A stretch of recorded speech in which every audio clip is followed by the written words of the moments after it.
You're the teacher responsible for the group of Spanish students. Yes. Allow me to introduce myself. I'm Chief Superintendent Slipper of Scotland Yard. Sit down. Thank you. What seems to be the problem? Well, I'm afraid we've got good reason to believe that one of your students was suspiciously interested in one of our exhibits, an etching by Goya, to be precise, which has subsequently disappeared. Well, I expect the students were just excited to see a Goya in the British Museum. They wouldn't have taken anything. I wouldn't worry about that. In any case, it's pretty impossible to think that they could take anything from a locked display cabinet, don't you think? Well, under ordinary circumstances, yes, but the cabinet had been left unlocked following a routine cleaning procedure. I'll introduce you to the teachers that they've been working with, but I have to say that you're making a mistake. We're looking for a student with the following skill set. Firstly, a knowledge of art so as to be able to choose a valuable piece. Secondly, someone with a keen mind and an eye for detail. Perhaps with a knowledge of architecture. Someone with an understanding of science or technology in order to understand how to remove the etching from the display case. Perhaps with some physical skills so as to be able to hide the etching, possibly even distract the guards with some circus tricks. And the thief would be somebody who knows the museum well. If we're able to find the student who matches this description, I think we may well have found the culprit. Well, yes, we have a student, if not several students, who fit that description, but I have to tell you that our students are respectful, trustworthy young people. They're not going to just have taken something. You better make sure you have an awful lot of evidence if you're going to think of making any arrests. It'll ruin their lives. This is unbelievable. What? A Goya etching has disappeared from the British Museum and they think we did it. Don't look at me. I couldn't even steal chewing gum from the new agents without shaking like a leaf. I could never do anything like that. We know you wouldn't have done it. Don't be ridiculous. But Julio is always joking about robbing a bank because his family is really in trouble since his father lost his job. Yes, and they have to sell their house and everything. Things are awful for them. The kind of money he'd get if he sold that Goya would change their life. I bet it was him. This is serious. We have to persuade him to give it back. He won't be allowed to leave the country with a stolen apple. They will search us all at the airport, if not before. I have an idea. You know that old play, Fuente Ovejuna? Yes. The whole village stands together to protect the one who the police want to arrest. So, if we say that we all are guilty, that we stole it, the police won't be able to do anything. They can't arrest everybody. It would be an international scandal. And in the meantime, we will convince Julio to return. Right, so he wants me to identify a student, likely to know which artwork is the most valuable. Well, that is extremely difficult. Only someone with great knowledge and interest. Exactly. Whoever took the etching must have known that it was the most valuable piece of work in the cabinet.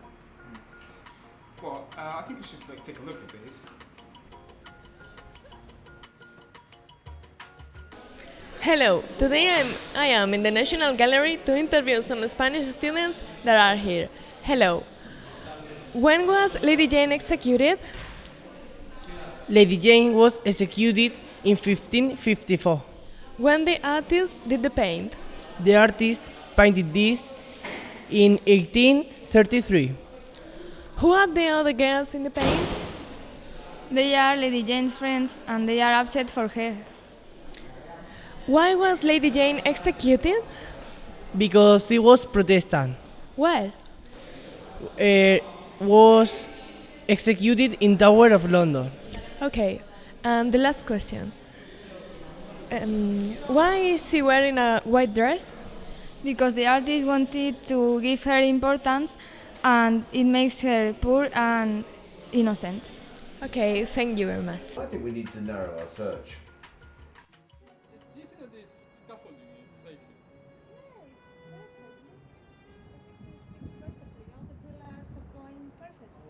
Lucia, come quick, the detective's here. Hello, are you the architecture teacher? Yes, I am. So you were able to identify a student with the kind of knowledge of the museum, the British Museum, that would enable them to get around without attracting the attention of the guards, and someone who's able to memorize a map and the layout of every floor? Well, it was tricky because they were all highly skilled in understanding the plans they were given. But the most advanced is the one in this recording. Science and technology are changing our lives, and they are also changing the architecture, but we still love buildings from the past. Which are your favorite buildings in London? I love the Globe Theatre because I admire Shakespeare and the Tudor style. And you? My favorite is St. Paul's Cathedral because it represents the tension between two different religions. Reporting from London, thank you. Lovely. I wish my son was so articulate and bright instead of playing computer games all the time. Yes, they are amazing really, especially when you remember that English is not their first language. So you're the art teacher? Art? No, I'm a modern art teacher. I've heard about your investigation, and I think this might be of interest to you.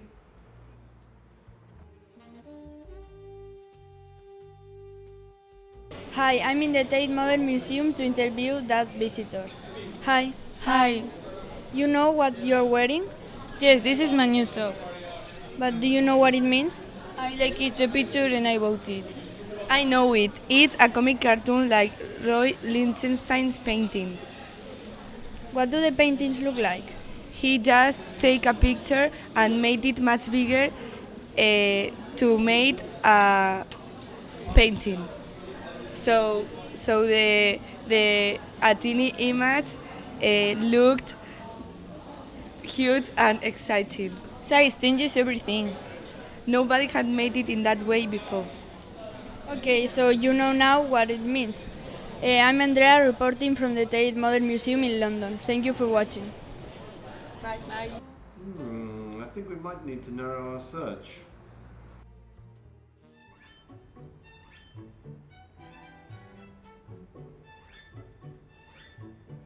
Oh my god, this mask is so scary.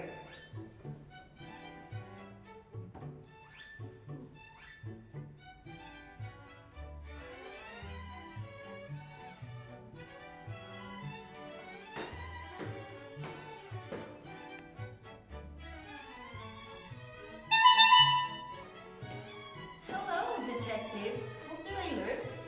Just gorgeous. Oh, thank you. I think that the students might have hidden the etching very quickly, almost by magic. So their circus skills must be superb. Look at this.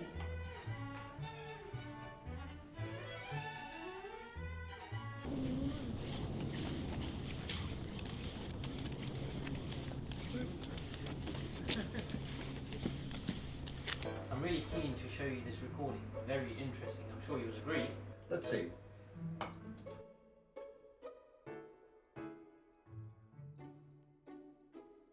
Hello from the Natural History Museum. I am here with two experts who will talk with us about Guy, the gorilla. They are Lara. Hello, Lara. Hello. And Javier. Hello, Javier. Hi. Okay, we start the interview with Javier. When was it born and where? It was born in 1946 in Cameroon, where it was captured for the Paris Zoo when it was only a year old. Okay, thank you. Lara, Why do people think that it had a bad temper? Because it had a lot of abscesses in its jaws. Excuse me. But it was a gentle animal. We know that Guy helped sparrows fly out its cage. Okay, and we finish with the last question. How did it die, Lara? He died because of a dental operation that make its heart failure, and he died in 1978. Okay, thank you very much for your help. You're welcome. This is everything from the Natural History Museum. Well, thank you for showing that. Educationally interesting footage, but I don't see how it throws any light on the investigation. Can you shed any light? What investigation? I thought you were just picking the most interesting and relevant topics for educational purposes. Sir, we're in a hurry. If we don't find the etching before the group goes back to Spain, there are going to be serious repercussions. Well, what about this then? You'll be looking for a student with a bit more detailed knowledge about the British Museum. I'm sure you'll find this interesting. Hi, I'm Paula, and I'm in the British Museum interviewing two Spanish tourists that are Aitana and Javi. Aitana, can you tell me what is your favorite thing in this exhibition? Well, I like all of them, but the one I like most is the beard great of Spain. And yours, Javi? I like the beard of the Great Sphinx too. And what interesting things can you tell me about it? It had come to be respected as a god. Fragments were found between the front paws of the Great Sphinx. Okay, thank you, that's enough. Thank you for your time and have a nice day. The same to you. Reporting from London. Aren't they good? They're good, but this recording doesn't prove anything. Perhaps. But you haven't seen evidence of their scientific skills yet.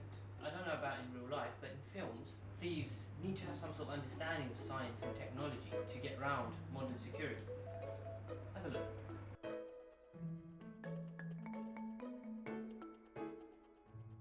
Hi, I'm Bernard. We are in London reporting from the Science Museum with Gadea. Hi, Gadea. Hi, Bernard. Could you tell us the most typically phobias in the people? Yes, of course. The most important is acrophobia, is a fear of heights. The second one is glossophobia, is like fear of speaking in public. And the last one is deciphobia, and it's fear of make decisions. Wow, they have very difficult names. Yes, it's true. Do you have any phobia? Yes, I have coimetrophobia. It is phobia to cemeteries. Pediophobia, I think, is where I'm phobious to dolls. Yes, I think I'm a bit scared of these things too. Okay, bye, reporting from London. You should see this. It's a recording made by the students in the hostel. We, the students, confess that together we stole the sleep of reasons produced monsters from the British Museum. I stole it. It was me. I am the thief. I did it and I do it again. It was me. I had to do it. I took it. Well, mystery solved. It would seem that we have the evidence now that all the students stole the etching together. Or not. Haven't you seen the news?